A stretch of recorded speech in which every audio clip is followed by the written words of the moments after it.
Today we had the state cabinet meeting and many long-awaited issues were deliberated. One of the first subjects we deliberated upon was, of course, the current agitation going on in the form of pen down strike by our Kansia, NSS, NIDA, and the associates against the advertisement of the IAS vacancy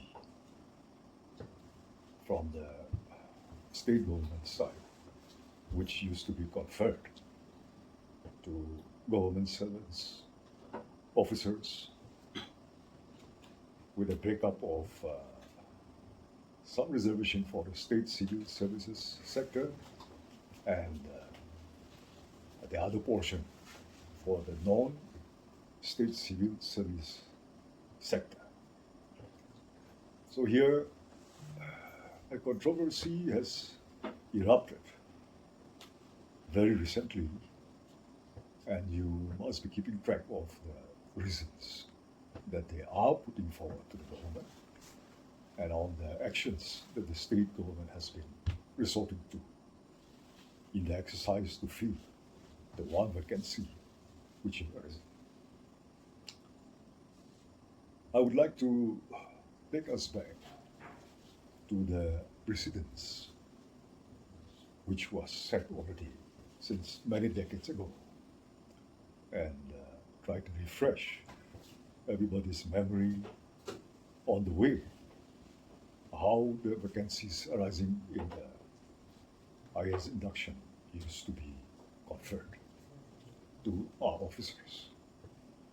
So roughly, we may say out of the 33% that falls vacant for the state governments, out of that 33%, there used to be something like a breakup of half and half, 7.5% or 7%, 8%.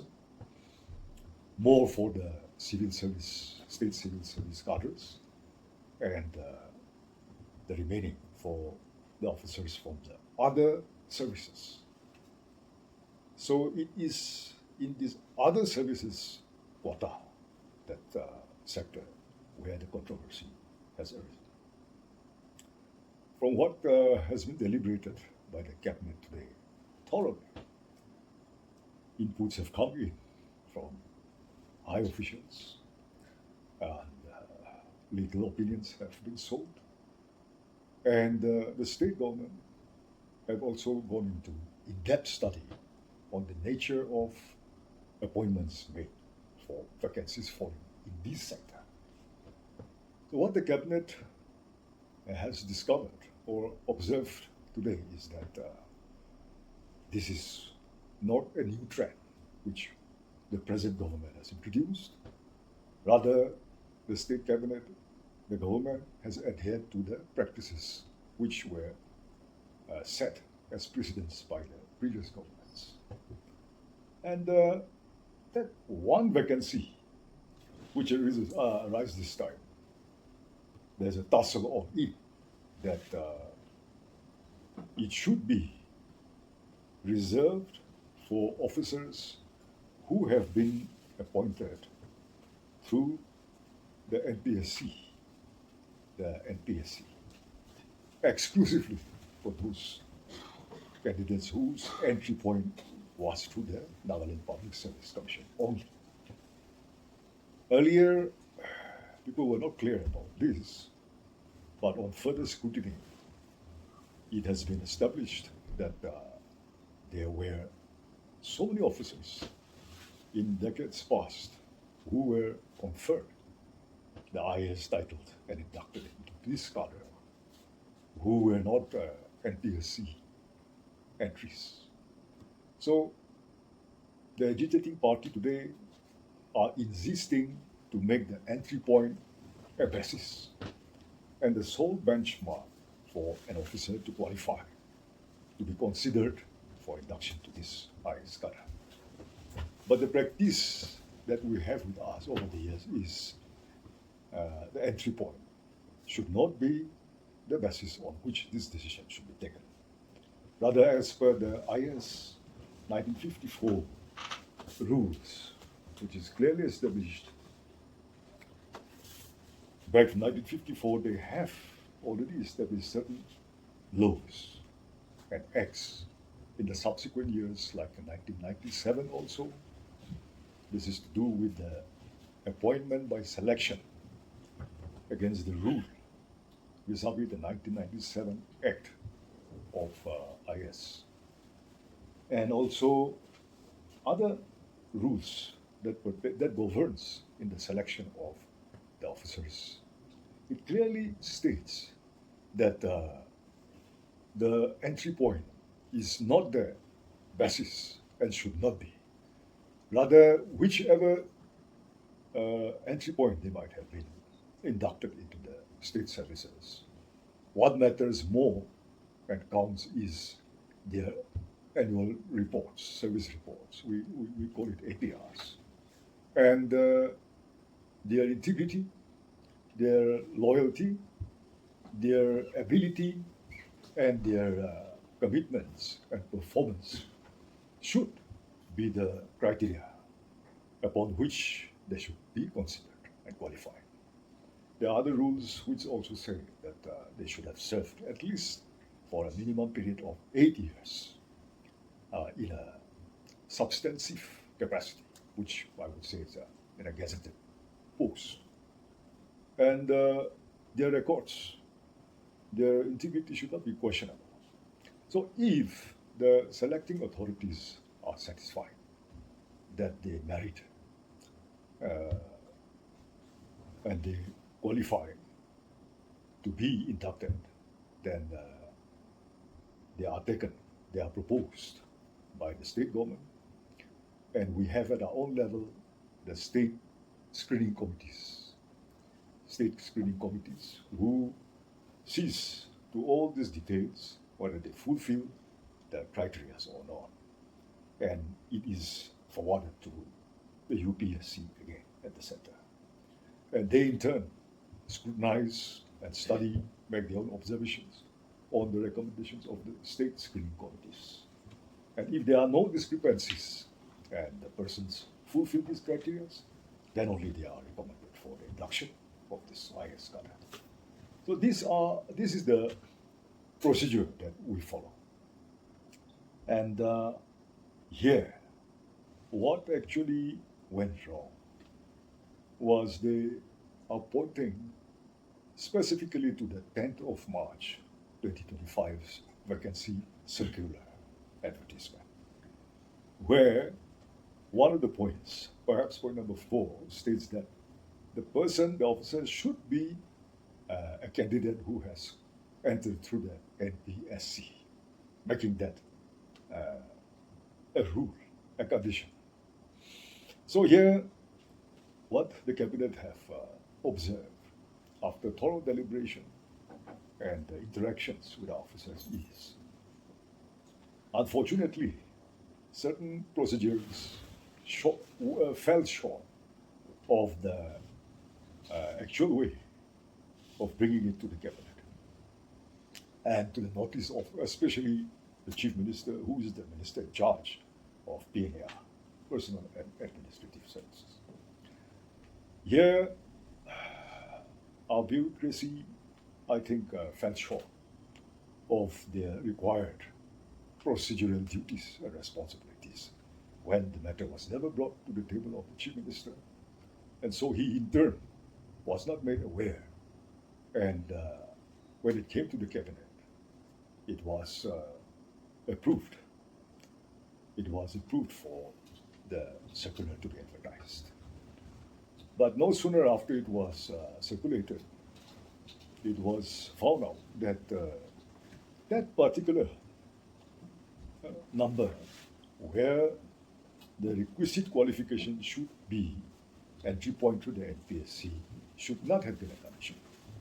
Unfortunately, that figured in the requirements to propose the candidate or to forward the candidates. So eventually, after having detected the anomaly, It was recalled, cancelled, and another circular was advertised. So that is the point of contention where there are differences of opinion, and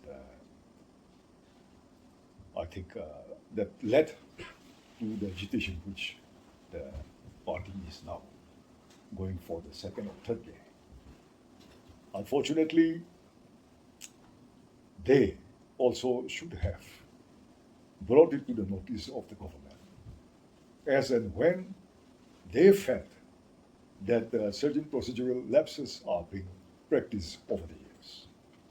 But at no point of time, as far as we have the records, the practice of inducting officers from other services and not through the NPSC have also been entertained and were inducted in the past, was never opposed to and has never been brought to the notice of the cabinet nor the preceding governments also, even this government also. And all of a sudden, when the previous practice was being adhered to only, the realization might have dawned on some people that this should be discontinued.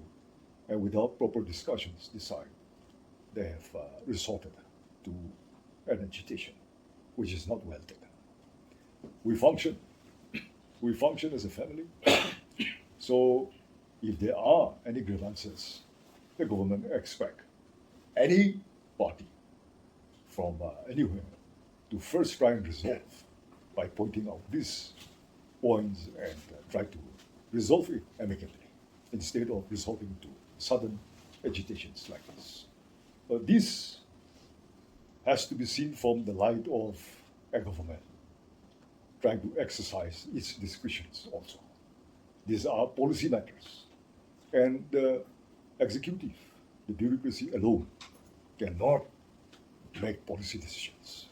So if there is to be a shift in the practice, then it calls for a policy decision, which only the cabinet is authorized to take. Unfortunately, all this could not be observed in time, and we have a situation here today. But despite all, whatever has been said and done, we hope for a peaceful resolution. Therefore, today, the cabinet has constituted a subcommittee comprising, spearheaded by our Deputy Chief Minister, Planning, and also the Deputy Chief Minister for Home, and with a few of us as members, including our Chief Secretary. We will be discussing, studying more on this aspect, and discussing and resolving this issue with Kansia and their partners shortly.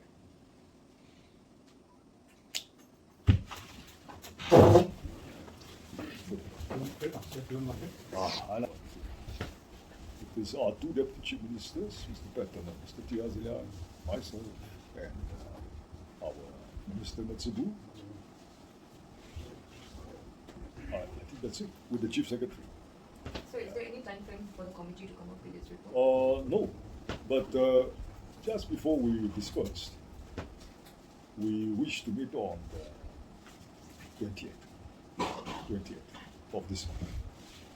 So we hope we'll be able to meet with our organizations and resolve. So you have pointed out that there have been lapses on the part of the bureaucrats in recruiting the cabinet. So will the government take any action on those responsible? Since it is the whole state into a big problem. No. The first advertisement, the 10th of March, had we gone by then, we would have violated the conventional practice which we were adhering to as a precedence, not barring those officers whose entry points were not through the PSC. If that order did not bar those officers who did not enter through the PSC, then it would have been fine. But when that advertisement was to be circulated, that file did not come up to the Chief Minister. And so it was not referred to the concerned persons also, and it was advertised. So after detecting that it barred, that number 4 has barred those officers whose entry was not through NPSC from participating, then that order was recalled, cancelled. So after that only, the government have rectified that mistake, removed that, not only NPSC entries, but like preceding years, or any officer of outstanding merit, integrity, ability, and APR, good APR, should be recommended. It was recirculated again. So who is responsible for that? So, Cabinet felt that this was a bureaucratic procedural lapse. A bureaucratic procedural lapse. Because such matters should have gone up to the top man, the top office, that is the Chief Minister. And if so, then the Cabinet would have, before it went out, been appraised that there are shortfalls, anomalies. Then, right from the beginning, that would not have happened. But it was re-advertised again on the 27th, perhaps, 27th of March. So after that, the objection started from the Kansia and others. And the first point, that only NPSC entries should qualify for this IAS induction, grew louder. Okay, sir, one more question. So there are rules in the service book preventing the government employee from holding protests against the government. So how is the government viewing this thing? Yeah, exactly. That is a pertinent point, and it came up for discussion today in the cabinet. But we would not be so harsh, because we feel that it is a people's government, and to the extent possible, we will be lenient in our dealings. So after our initial discussion with them, we hope that all this will be resolved amicably. So how many, you have said that in the past also there has been appointments or induction into IAS from the non-SCS cadres. So how many are there who have been appointed in the past? As per records presented to us today in the cabinet, I think in the 80s, it started in the 70s, 80s. Mr. late R. K. Visesha, he was an agri-engineer. Yeah. Then we have Mr. T. Im Chen, who was also an agri-engineer and was the former director, retired director of agriculture, I believe. Then we have Dr. Chuba Tenjin, and after him, we also have recently, in the 90s, I think, Mr. Kong Liba. Kong Liba also in 1994, as late as 1994. Then we have our present principal secretary, Mr. Y. Kiketo Sema, also in 2010. Then Dr. Zasi Kulie, JCC, also in 2017-18. Resultant vacancies from the other services group. No? And the last was Mr. Kevi Sa Kensei. So it is against his vacancy that this thing will start. Okay, so far has anyone been inducted in that post, against that post? That vacant post? That is the one in question, Yes. which has been advertised. No. But the State Selection Committee, State Screening Committee, and the DOPT, that is the PNR in the state. Since we're running out of time, the last date was 30th September. So I think they had set and recommended 5 names to the UPSC, shortlisting from 11 applicants. So are the protesting parties aware of these rules and regulations that have been put in place that you've already mentioned? They must be aware. After all, they are into something which is guided strictly by rules and regulations. So they must adhere to the rules and regulations. Or there is some oversight and confusion which has made them resolve like this. So I want to clarify something. So do you mean to say that the entry point may not necessarily be through NPSC? Exactly. For this particular post? Because the union's law the rules and regulations of 1997 and 1954 IAS also, and DOPT guidelines does not say that they have to be through competitive, entry has to be through competitive exams. They have stressed on the importance of their later service life of integrity, proper APR and abilities. So this practice is nationwide. Yeah, it is nationwide, and as I said, even in our state also, for so many decades we've been practicing this. So the state-specific rules and regulations on this matter is not there, or is there any such Oh, rules? no. State goes by the guidelines which were already given to the state since many years back by the DOPT and IAS rules of 1954 and 1997. Sir, one last question. The Joint Coordination Committee on IAS Induction, they have just extended their, pen down strike from tomorrow. So what is your say on that? I'm not aware of that. But They've just initially issue is it was 3 days. Yeah, but they've extended it, starting tomorrow. I see. Well, the Cabinet Subcommittee will meet them at the earliest possible time and we will try to find a solution to this amicable. The 20th meeting will be along with them, or it is just the public With with them?